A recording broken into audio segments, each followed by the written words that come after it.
अस्सलाम वालेकुम, आप देख रहे हैं पाक एक्सक्लूसिव टीवी। ब्रेकिंग न्यूज़ ये है कि सोशल मीडिया पर एशियन बैंक के हवाले से जो लेटर चल रहा है वो फेक है। इस तरह की कोई ऑर्डर नहीं हुआ, कोई सिंध गवर्नमेंट की तरफ से एशियन बैंक से फ़ंड नहीं मांगा गया था। सिर्फ 4% की जो रकम थी वो एशियन बैंक ने देनी थी, बाकी सारी रकम जो है वो सिंध हुकूमत और मुख्तलिफ जो प्राइवेट बैंक हैं उनके तावन से जो है ये मनसूबा मुकम्मल होना था। और इस मनसूबे में कोई रुकावट नहीं है। मलीर एक्सप्रेस वे का मनसूबा हर हाल में मुकम्मल किया जाएगा, ये कहना है सूबाई वज़रा का। इस हवाले से हमने सईद गनी से बात की। सईद गनी का कहना था कि इसमें एशियन बैंक का कोई वो नहीं है, ये मनसूबा माहौल दोस्त है और इसमें जो ख़राबियाँ हैं उस पर हम बैठ कर बात करने के लिए तैयार हैं और उसको दूर किया जाएगा।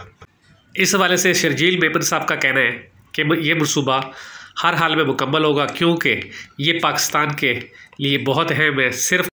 सिर्फ सिंध नहीं बल्कि पूरे पाकिस्तान के लिए अहम है। कराची से जो लोग हैदराबाद और पाकिस्तान के दूसरे इलाकों में जाते हैं उनके लिए ये बहुत अहम है। इसी तरह जो लोग CVO क्लिफ्टन से पेरियाटॉन और DHA जाएंगे उनके लिए बहुत अहम है। और इस मनसूबे पर तेज़ी से काम जारी है और इंशाअल्लाह ताला बर वक्त मुकम्मल किया जाएगा। आप देख रहे थे पाक एक्सक्लूसिव टीवी। अगर आपने मेरे चैनल को सब्सक्राइब नहीं किया ज़रूर करें।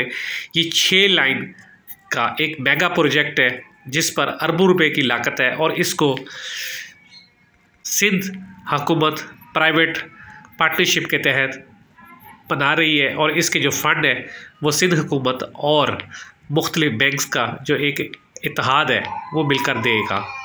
इस हवाले से हमने जो सईद गनी से गुफ्तगू की, आए आपको सुनवाते हैं वो क्या कहते हैं इस मनसूबे के हवाले से।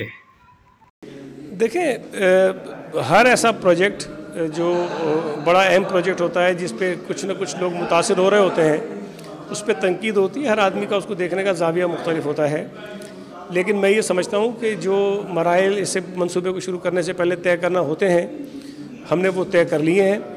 और कुछ चीज़ें ट्राइब्यूनल्स में भी गई, अदालतों में गई, वहाँ पर भी उन्होंने ये फ़ैसला दिया कि इस मनसूबे को जारी रखा जाए। और हम भी ये चाहते हैं कि अगर उस मनसूबे पर कुछ जेन्युइन ऑब्जेक्शंस लोगों के हैं तो उसको हम दूर करें। लेकिन ये बात समझना बहुत ज़रूरी है कि ये मनसूबा कराची के लोगों के लिए बहुत इंपॉर्टेंट है और ख़ास तौर पे वो लोग जो कराची और हैदराबाद के दरमियान सफ़र करना चाहते हैं, उसमें उनका टाइम बचेगा और जो फ्यूल की कंजम्पशन है वो बचेगी। और ऐसे मंसूबे को हमें सपोर्ट करना चाहिए। बाकी जो रुकावटें हैं उसको हम दूर करेंगे इंशाल्लाह।